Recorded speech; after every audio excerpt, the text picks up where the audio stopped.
Hello and welcome to another episode of I Miss Book Club. My name is Veronica Reynolds, and today I have a very special guest with me. Nancy Moscowitz is joining us today. She also leads a book club called Investigating Mysteries, and Nancy will be joining us today to talk about detectives, book clubs, and a whole bunch of other things. So welcome, Nancy. Thank you. All right. So let's get started today. I am going to ask all of my guest hosts, because as you know, my lovely co-host has gone on to other things. So I'm going to have some guest hosts for the next few episodes, and I want to ask all my guest hosts the question that Dana and I ended on.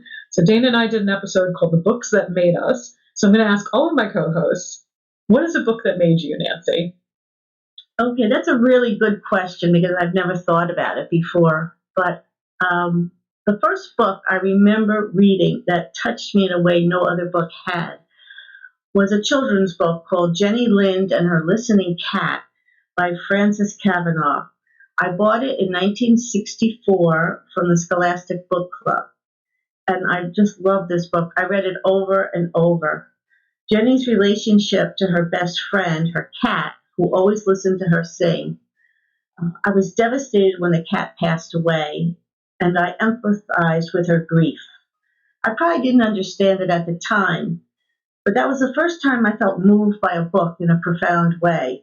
I had no idea that a book could connect you in such a meaningful way to human experience, and I really still look for that in most books that I read today. What a genre, right? The animal dying genre. It was heartbreaking. The only pet I had was a turtle, so I didn't have the same connection that Jenny had with her cat. But I think it's something, it's most kids' first experience with death, right, as an animal, and how profound that can be. I could see that really touching a young, very empathic Nancy, one of our tender hearts. Yes. So Nancy also runs a book group. So Dana had Chapters, which was a literary fiction book group, which is going to be split among some of our other librarians come fall. And we do have a few others, but Nancy is one of the longest running book clubs aside from Chapters, Investigating Mysteries. You want to tell us a little bit about your book club? Right. My group, Investigating Mysteries, has been meeting since September of 2005. So that's nearly 17 years. Before the pandemic, we did meet in person, but since the pandemic, we've been meeting on Zoom, which is good and bad. Some of my longstanding members don't want to come to a Zoom meeting, so I've lost them. And some people who meet with us on Zoom have moved away, so they're still able to keep in touch with us. So it's really a hard decision whether to go virtual or in person, and I still am not figuring that out yet. Yeah, I think we're all struggling with that balance. I know for programming, I've been doing both, and I find the Zoom attendance is better, but I know that's not true across the board for every library, or even across all of our programming. Yes, it's difficult because I get mixed messages from my patrons when I ask them what they would prefer. Some really prefer the convenience of being home and coming with a cup of tea in their pajamas and not having to go out in bad weather. And some of them say, no, I don't like that, the loss of human contact. I really want to come in person. So what kind of books does Investigating Mysteries read, Nancy? Well, titles myself. I pick 3 at a time to coincide with the quarterly newsletter, and I really agonize over the decision. I read mystery blogs, use novelists, book browse for titles, and read samples on Amazon. I hardly ever have read the books ahead of time. That's pretty typical, right? Yeah, so I've seen some things that say you must read the book first because you don't want to give them a dud. But I have picked some duds, hopefully more winners than losers. You've given me one of the best pieces of book club advice, which is that sometimes a book people don't like is a better discussion than one that people do, right? That is so true. People love to tear a book apart. If they like it, they might just have, I liked it, but they're not passionate about it. But if they don't like it, they usually have a lot of venom toward the book. But I like to pick lesser-known authors, so I don't want to pick people who everyone knows about and probably has read. So I pick mid-list authors who are less popular. I try, if it's a series, pick the first one, if it's possible to get it. Our most stimulating book discussions concern books that have either ambiguity or focus on a social issue, which a lot of mysteries are doing now.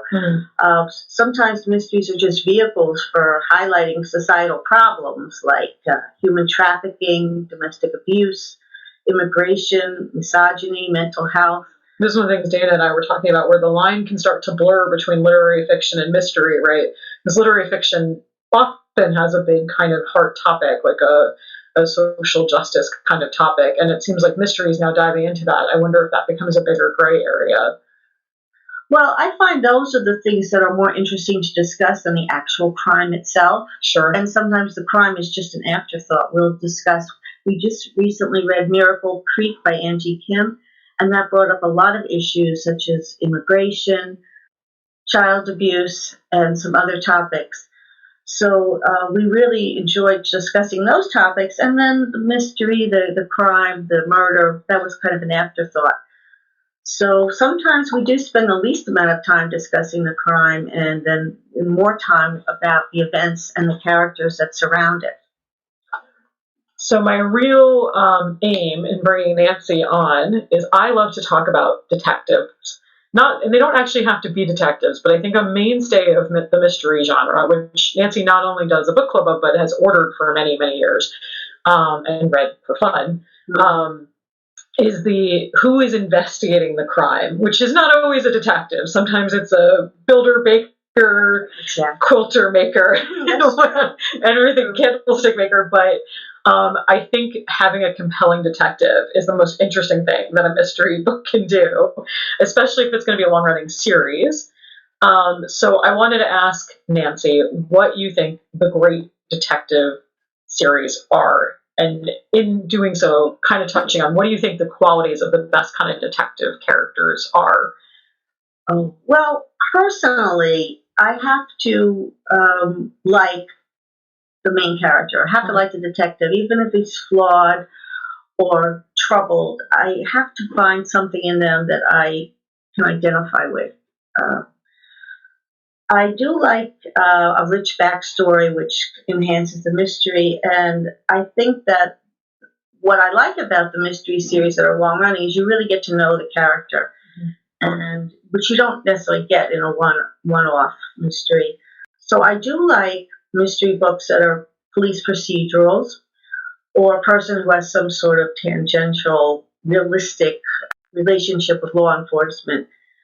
There are a lot of cozies that feature an amateur sleuth, like a baker or a bookstore owner, but I find they stretch credulity because they're always finding dead bodies all over the place. My favorite being the Tea House series, which has some of my favorite titles, including Oolong Dead. Yeah. So just to clarify, if you're not familiar, a cozy mystery is a mystery where the mystery itself is not particularly bloody, right? Like it's usually like even if someone died, it's very bloodless, but usually it's like something's been stolen is a more typical mystery, or also the person who is killed deserved it. Yeah. They're like an old busybody or a curmudgeon or someone who wants to buy up the town. Yeah, developers. Developers are a frequent target. But it's somebody who deserves it. And it's usually an off-scene murder. They have puns in the titles. They have very attractive covers. So I do like those books. And recipes at the back, if it's cooking related. Patterns. Yeah. I tend not to do those books for my book discussions because they don't have enough meat in them, in my opinion. But there's certainly a good palate cleanser if you want something light, traditional. And I think it's good if you're a fast reader, right? Because usually these series have like 15, 16 books in them, so you can really dig in. Yeah. I'm thinking of, I'm blanking on the name, but the cat mysteries. Rita Mae Brown does the cat mysteries. There was another one before that, Lillian, somebody who died like at 90 something. She was still writing them. Although I will say this, that just because an author dies does not mean their mystery series goes with them. And true, so many authors now who live forever, like V.C. Andrews. V.C. Andrews has been dead since 1985, but she's still busy writing. And also Robert B. Parker, people have taken over his series. And I have to mention that Sue Grafton is a notable exception because she ended with Y. and her family said she did not want to continue. She is not allowing Z to be written, although a lot of money could be made. So I respect her for that because it makes for very unwieldy titles, Robert B. Parker's, and then they'll put in the title. And sometimes credit the other author, sometimes not. Yeah, but they'll usually have the original author's name in huge letters and then drops him right over. Yeah, right. Like a little footnote. Mm-hmm. But for the detective series, I do have some favorites that I like. Oh, good. And I have some too, so we can share together. You know my favorites, but the audience doesn't. I do like C.J. Box, who writes the Joe Pickett series. The C.J. Box, are they synonymous for a different author? Am I remembering incorrectly? No, he is just C.J. Box. He's C.J. Box. He lives out in Wyoming. He's kind of a cowboyish person. Joe Pickett is a game warden who gets involved in a lot of crimes. But I like his family. I like how he changes his friendships. He's always getting into trouble, but he's a really decent person, so you enjoy spending time with him. And his wife is also, in the book, is a library director. I like that. Yes. I like Peter Robinson's Alan Banks series. Alan is a semi-tortured person. He's not unrelatable, but he does have some issues, and he's gone through his marriage. I feel like you have to be tortured, right? Like, that's part of what makes up a good detective, is they've got a little bit of like a bad background. Oh, definitely. Something horrible has happened to them. Like, that's important, right? Especially Scandinavian mysteries, which are the world's most depressing mysteries of all times. The Italian ones tend to be sunny and cheerful. But I have to say the ones in Scandinavia, usually the detective is an alcoholic, divorced, suicidal, depressed, and has a ton of baggage. And what really kicked that off, even though I know Henning Mankell was writing before that, was Stieg Larsson's series, was A Girl with a Dragon Tattoo, caused a lot of books to then be translated, right? Yes, I think that opened the floodgates of Scandinavian mysteries, and they're not all like that, but I think that's probably the stereotypical one. You get a taste for kind of maybe what their tropes are, right? Because we have our American tropes, but I would say it's not too far from an American detective mystery where, like, a lot of when I think of noir, right, they're always troubled, they're always drinking. Oh yeah, they can't keep a long-term relationship going. In fact, most of them aren't cops because they can't.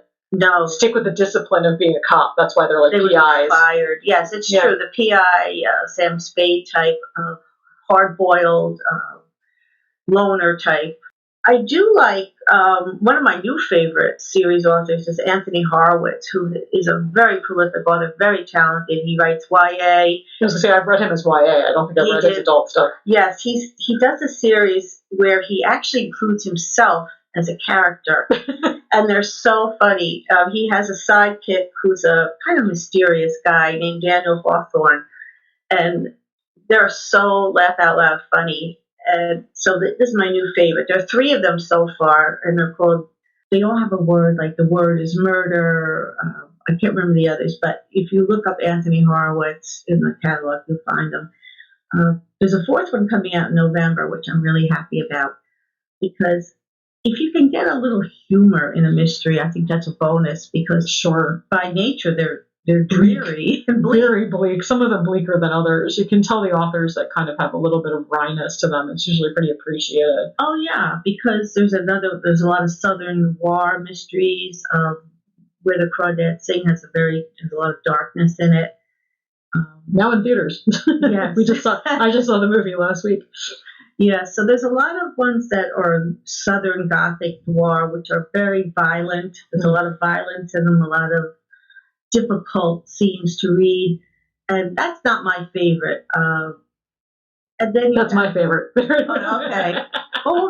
You know what? I have a few, but one of them. So Nancy and I both worked with amazing woman, Dorothy Ng, who Dorothy could recommend a book to anybody. She had an encyclopedic knowledge of the whole library. I'm speaking of her in the past tense, like she doesn't work here anymore. She's still with us and reading. But Dorothy recommended to me a long time ago the Gretchen Lowell and Archie series.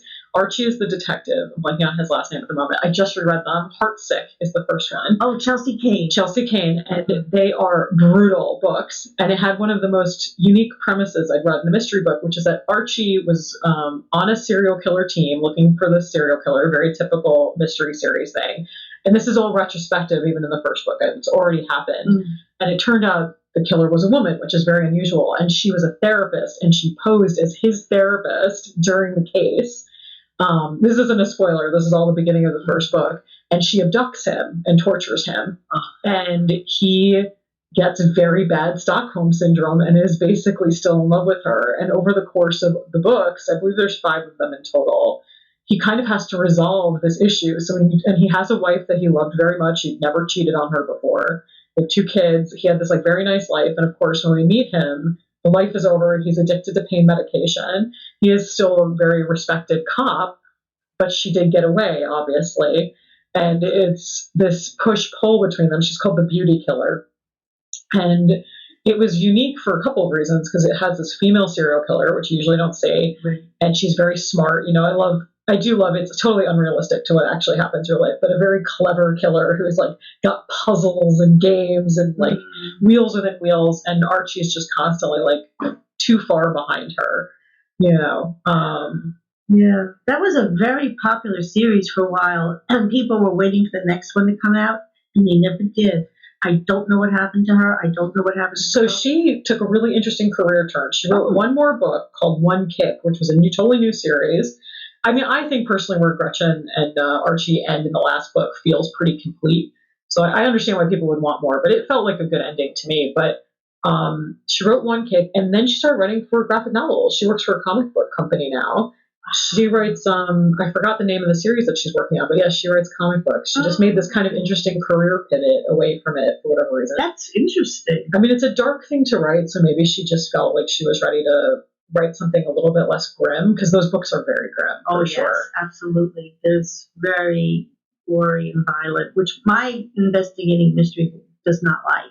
Yeah, there's like a sliding scale, right? Like the books that I really like, because I'm a horror reader, I would say verge on horror, right? I mean, they're so one of our other librarians is apparently, who collects horror, this is her line in the sand, is that it has to have a supernatural element. Yes. And I would argue what a supernatural element is very questionable when you get into really gross mysteries, because some of the really gory mysteries, the killer almost seems supernatural, right? Like they somehow are just never caught, where they're like preternaturally smart, like they're just so much smarter than everybody else, that I think it's a very blurry. Right, because I think like with Hannibal Lecter, she would not consider that horror because there's no ghosts or monsters in it. Except that he does brainwash people somehow in a way that feels very supernatural. Like he convinces people that they're other people, or convinces them to be murderers.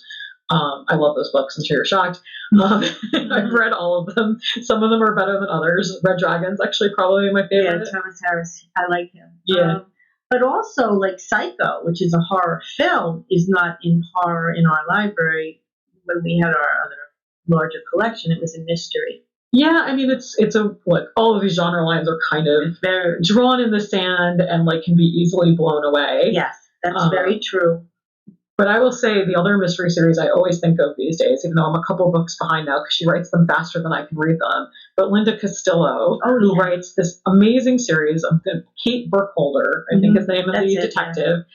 So she grew up Amish, leaves the Amish community, becomes a cop, and I believe after a divorce moves back to Amish country. Yeah. And it is such an interesting series because you can tell Linda Castillo has done a lot of research into the Amish. So it's very enlightening about how Amish culture works, which I always like anyway. I love a book that's also like, it's a mystery, but also you're going to learn about. Yes, I agree. You know, something you're not familiar with. And Kate is such an interesting character because she's left this very high control group that really lives a very certain way. And she managed to separate, and now she's pulled back in. And it's not just Amish country, it's the Amish country she grew up in. So she encounters her own family, who of course have to shun her. And it's extremely difficult. And her own backstory, I think by book 3, comes unraveled. And she has this kind of on-again, off-again affair with, I think he's FBI, right? I think so, yeah. It's a fun romance, though, and which ties into my other favorite, which they did make a television show of, which I love, even though it's quite different, which is Rizzoli and Isles. Oh, yes. So if you like a really good female-led series, I love Rizzoli and Isles because it focuses on 2 women. They're always the main characters of the book. It switches who's who. Oh. One of them's a cop, and one of them is the coroner. And the coroner is having an affair with a priest, if memory serves correctly in the book. Now in the show, they're very good friends. In the books, they know each other, but they're not very close. But the one who's a cop does have an FBI fling, which is what made me think of it. I love the Rizzoli and Isle books. That's another series that hasn't been a new one in a while. No, it's Tess Gerritsen, and she also writes standalone, so she's kind of torn between. I don't know if there's a new Rizzoli and Isle coming out. I haven't seen one. It's been a while. 2018, I think. Yeah. But there's a ton of them, if that's something that interests you at all. Again, they are, I would say, they're not as gory as Chelsea Cain's book, but they are, if 0 is a cozy and 10 is Hannibal Lecter, I would put the Rizzoli and Isles at like a 7, I think. Yeah, I think it's tolerable level of violence and gore, because we did a Jeffrey Deaver book early on in our group, and it was just reviled by my group. I don't want to read about these. They don't like serial killers. I kind of like getting into a mind of a serial killer. Yes. But I saw that the group was uncomfortable spending time with a serial killer. It depends on how it's written too. Like, I will say one of my other favorite series, debatably mystery, could be horror. There is an implication of supernatural, although you don't know if it's in his head or real, which is Dexter, which they did make a TV series of. The books, if you've only seen the show, the books come closest to the season 1 tone of the show. The books are very funny. Yes. And they are from Dexter's perspective. Now, if you don't know, Dexter himself is a serial killer who hunts other serial killers, because he was raised by this cop father who like gave him this, rules that he's supposed to follow. And so he only hunts bad guys, essentially. Yes. People who deserve it. In theory. I mean, he does wind up killing innocent people because he's totally like dark. But what's funny is because you're in Dexter's head, rather than it, like, I think when a lot of the serial killer POV kind of books, they're really gross and hard to read because the person's like clearly really troubled and dark. Dexter's having a lot of fun, which sounds horrible, but is actually pretty entertaining because he's like having a good time. He's very dramatic. Like, he's like a very, like, if something bad happens to him, he speaks in alliteration a lot in his own head. So, like, all the books are Darkly Dreaming Dexter. They're all DE titles. And that's how he thinks. He's like, your daring darling Dexter has been duped again. Well, I think that comes back to the point I made, where if you like the main character, and especially for me, if there's like something that you find humorous about them, that it sort of lightens the darkness. And I find it enjoyable to read those kinds of books, even though people think reading a book about a serial killer and you find him cute and funny. Yes. Yeah, I mean, I don't admire him. Like, I'm not like I want to be Dexter, but the way he thinks, it's very relatable because he's a drama llama. Like, because he's like big, overblown reactions to everything. And he's like exhausted and bored by regular people all the time. He has this whole thing about his like human mask that he's obsessed with. So he like buys donuts, but he doesn't have like the real emotional core to like understand why that's important. So he's just has these like gestures that he does. Yeah. So he's like when someone will be like in huge distress, he's like, "Would you like a donut?" Because that's his like go-to. Right. He's like an awkward guy. I don't know. I think they're really interesting books. They go on forever, so that's another series. He did write a last one that does have a satisfying conclusion. Right, because I don't think he's writing them anymore. No, he switched to writing a thing about a con artist, which I did start reading, but was didn't grab me the same way. Well, I think that's interesting that he stopped writing a series. I think sometimes series can go on way too long and you lose interest. And Patricia Cornwell, if I could mention her. Yeah. We can talk bad about authors here. We won't be sued for libel. I just don't like. I stopped liking the characters. I found them so unrelentingly grim and unlikable that I stopped reading them. And I have to say, she seemed to fall off the wagon there because she wasn't coming out with anything. She started up again recently, and people are reading her, but I just don't enjoy being with her characters. I think when you spend too long on a series, sometimes what can happen is the characters flatten out and they don't feel like they grow. Like, what I think is interesting about like Linda Castillo is that Kate is allowed to grow through the books. Like, she makes changes. She does. I don't like a book where, for instance, there's usually a background romance in these, right? But almost always there's some like tepid on and again, off again relationship. But when that continues forever, you're like, even though that may be very real, I think it starts to feel like, well, what am I reading these for? This person doesn't learn a lesson. They're the same person consistently forever and always. When you let the detective character who's carrying the series grow, it's more interesting to me. Absolutely, yes. And I find that too with both of the Kellermans. It's like I got tired of the characters, and they seem to be almost like a picaresque novel. You could take the books in any order since there was no real growth. And there's like a benefit to being able to pick up any book in a series, but I think you can do that and still have the character grow and change over time. Yeah, I mean, things might happen, but I was not engaged with these characters anymore. I think Temperance Brennan is a good example of one who grows, the Kathy Wright books. Kathy Wright. Because she starts off very isolated and I think gradually like kind of reconnects and has more relationships as the series goes on. Certainly Bones, the series that was based on it, Temperance is allowed to grow a lot, which I really appreciated. Yeah, we did one of her books. What I like about Kathy Wright is that she wrote a book that was about to be published, and because she was too sick to go on a book tour, she held back. She goes, I want to promote this book. I want to engage with my readers, but since I can't do it, I'm going to hold the book back. Mm-hmm. And thank God she's alive and well, and she did eventually publish that book, and she's got a new one coming out. She's another one, if you like a female-led detective. I find Temperance to be really interesting. Mm-hmm. She's really complex. She's really smart. Oh, yeah. She's I don't know what they call it, like a forensic anthropologist. Yeah. Yeah, she's another one of these characters who's like has a very unrelated job but winds up consulting, which I find more believable. Yes. She starts consulting with the police, and that's how she's brought in. She's also Canadian, but she's not an American-based character. Right. Yeah. She's in Montreal. But I think that sometimes when people are brought in and they happen to, even though you're a stranger, you can help me solve this case. I find that kind of... It's odd. I think what's awkward. Nice about Temperance is that it's a real role in police work that you'll often have to call in experts. And because she's so specialized in bones, which comes up in murder cases, it's like a really easy tie-in. And all of these detectives have like a fatal flaw of too much curiosity, right? Oh, absolutely. Right. They all they're all like cats. Like they just are putting their nose in the last place it belongs. And Temperance has that, I would say, in spades, where she just goes back to crime scenes and gets like hit over the head. Right. Well, sometimes they don't use the best judgment, because I remember we read one book where it was, I think it was In the Bleak Midwinter, and the main character was a woman who was a priest, Anglican priest or Episcopalian priest, and she decides to solve a crime. She's sort of tangentially involved, and she just goes off to confront the killer without telling anybody where she's going. And my group was just astounded by her stupidity. I said, why didn't you tell somebody where she was going so they could look for her when she doesn't show up for a few days? And I said, well, then there would have been no book.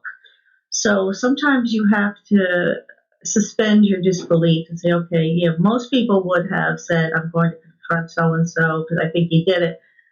But in these cases, it adds to the tension when they're being held, at gunpoint. Well, and I think that's why a lot of these characters have to be unpleasant, because you have to explain why they have no support structure and they're like constantly running into like the worst. They also have very little concern for their own life, right?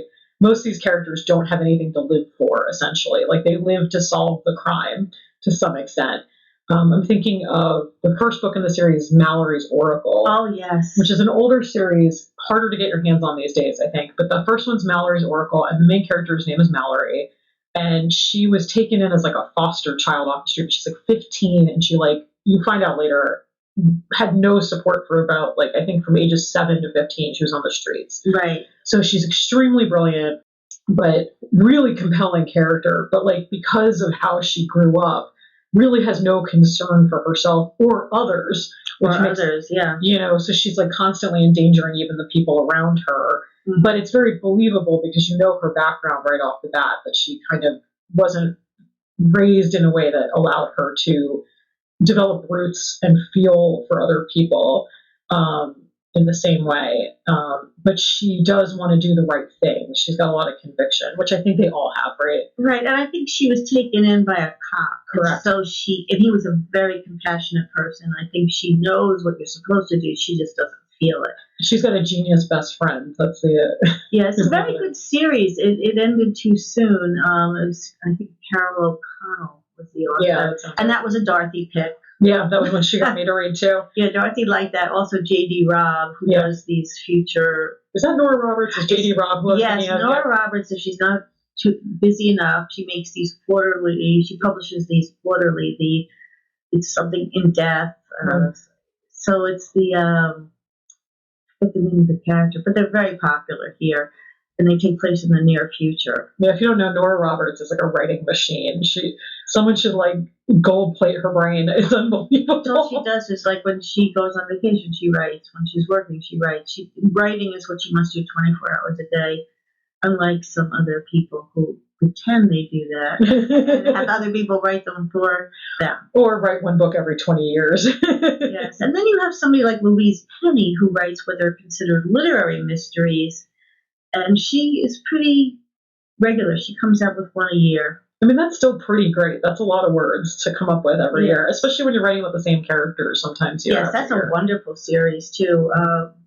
It takes like a small village in Canada, and she goes from there. And her woman characters are very endearing. It's the best. You want to hang out with somebody, right? I tried like the Harry Bosch series, and I don't like Bosch enough to keep up with it. Oh, yeah, I only read one. My husband swears by the TV series. He said it was really great. It just came out a couple of years ago. But he was telling me about it, and this is, I will say, a funny thing about being very familiar with a lot of books, especially mystery series, because mystery series get adapted more than anything else, I would say. Yeah. They don't always say it's from a book anymore, right? That's not necessarily something they'll qualify things with all the time. So sometimes my husband, who watches a little bit more TV than I do, he'll be telling me something, and I'm like, gosh, this sounds familiar. Yes. And he was telling me about this series Bosch, and he keeps going, and I'm like, what? I know this plot. This character sounds so... And I was like, wait a minute. Yes. There's Lincoln Lawyer, Michael Connolly's series. The Jack Reacher book. I mean, Jack Reacher's been made into movies, into books, TV series. It's a TV series? Reacher, it came out last year. Okay, I haven't seen that, but actually, Lee Child is turning the series over to his brother Andrew. He's still co-authoring them, but his plan is to just step out and let his brother take over the series. I mean, that's a long-running series he's written. They're great books. Yeah, my dad's a big fan. Yeah, and he comes out usually every September. There's one coming out this fall.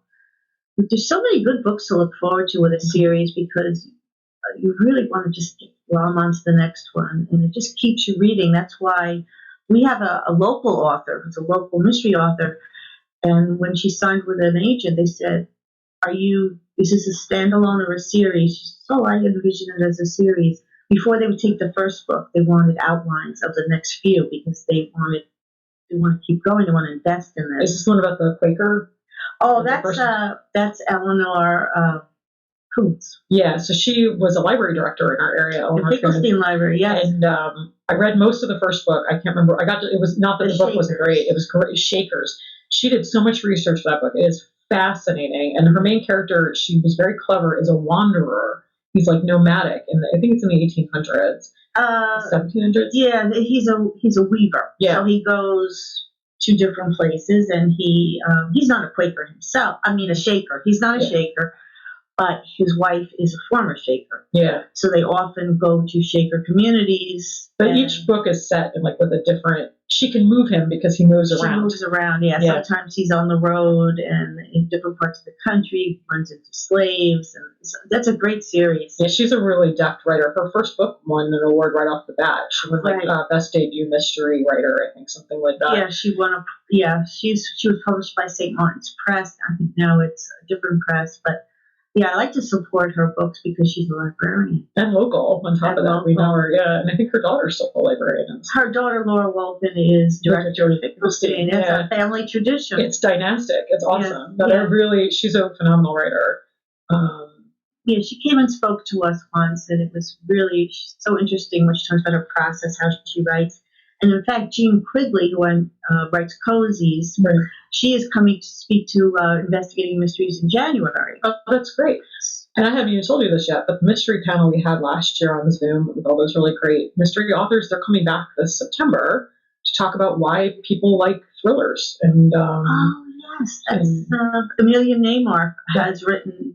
She wrote 2 now. Yep. And I think they take place, it's not called New City, but it's kind of a New City setting. So Amelia gets the authors together because she's got really great connections within the mystery community. She might Trauma, drama, or revenge. Why we need and love writing and reading psychological thrillers. Well, I love psychological thrillers. Me too. I don't consider them mysteries necessarily, but that's my favorite kind. That's why one of my favorite authors of all time was Ruth Rendell, who unfortunately passed away. But I loved her books. I love a psychological thriller. I like when it's like a very cat and mouse game. Yes. Nancy Bilyeu, Alison Bacola, Dawn Barkley, and Amelia Neymark are going to be the authors. Nancy Bilyeu. And that's on Zoom, so anyone's invited to join on September 29th. You can register through the website for that. They talked about writing mysteries last year, so they're going to talk more about thrillers this time. Really recommend. We had a great time. Really interesting ladies. I'll make sure my group knows about that because they love to hear about authors, and I love to hear about authors. I love a panel of authors because they really bounce off of each other, and everybody's process is so different, and the kind of mysteries they write, even though they may sound similar, are quite different. So I really enjoy that. So if you're interested in mysteries, I hope that you'll consider that. I just finalized it this week, so it was a new edition, so I hadn't had time to tell you. But I think the note to go out on is I think there's a detective out there for everyone. Oh, yes, I agree. Whether you like an old lady sleuth like an Agatha Christie, Miss Marple, or you like somebody who owns a bakery. I mean, there's just, if you could think of it, it's if you have a hobby, I guarantee you there is a hobby amateur detective out there waiting for you. That's true. If there's a location you like, there's somebody who's done it. You know who I'm thinking of is the #1 ladies detective in agency. Africa, yes. Yes, I forget what country it's set in. Botswana, I think. Yeah, that sounds right. Those are really fun. Those were super popular for a long time, and he wrote a bunch of those. Oh, yeah. He's still coming out with them, but he's also... Is that Alexander McCall Smith. And he's also coming out with the Scotland Street ones and Isabel Dalhousie. So he's got a few... He's a busy guy. But the #1 ladies detective agency was very popular. Sweet and funny book. Yeah. Yes. So, yeah, I think there's a mystery out there for everybody because there are mysteries inherent in most books that you read, whether they're called mystery or not. Right. This is what we're saying, right? Literary fiction has mysteries, horror, science fiction, fantasy. Do you want your mystery with a fairy, with a robot, with yes, exactly, with a werewolf? That all exists. And yes, absolutely supernatural mysteries. And are I popular. think true crime is just nonfiction mysteries most of the time. Oh, yes. I mean, I think there's a version of it out there for everyone. If you are interested in starting true crime, but you like literary nonfiction, I would start with The Devil in the White City. Wonderful. Which is wonderful by Eric Larson. If you're at all curious about the World's Fair, also delves really deep into the World's Fair. Or one of my favorite books of all time, Midnight in the Garden of Good and Evil, which does have a mystery at its heart, but is really about Savannah. If you ever heard of New York City as a character in this book, Savannah itself is a character in the book. It is nonfiction. It technically starts as a travel log, but the guy who was writing it went from being a tourist to being peripherally involved in a murder. Yes. He had nothing to do with it, but he was there and was reporting on it. He was friends with one of the people involved. So highly recommend that if you have somehow managed to get away without reading it. It was the bestseller in 1989, I think. Was it? Yes. I can't remember how long ago these things were popular, but it's one of those books that captured so many people's attention. And they made an absolutely awful movie. Oh, I can see that. The movie's awful, but the book is really tremendous and not long. So if you're curious if that's something that you would ever like, that's a good one to start with. Yes. So I'll say thank you so much, Nancy. Oh, this was a pleasure. I enjoyed talking to you. I enjoyed talking to you too. It was lovely. And I think, not 100% certain, but I think Joe Barbieri will be joining me for my next episode. Joe is our local history librarian. He has some interesting things about a local couple who wrote children's books and lived in Rockland for many years. So I have to remind him that we want to record that next. I'm sure Nancy will be back. In fact, I am bugging Nancy. I really want to discuss Harper Lee and Go Set a Watchman, because when Go Set a Watchman came out, we ran a one-off book group about it to discuss it, because it was a very complicated, not just book, but publication and the issues that arose around it. Yes. So I hope Nancy will come back and talk to me again about that. Oh, once I reread it, I'll be happy to. I'll reread the stuff about Harper Lee. You can reread the book. Yeah, me too. Okay. Well, thank you for having me. I really enjoyed talking to you. Awesome, and thank you so much, and we hope to see you again soon. And in the meantime, read on. Yes.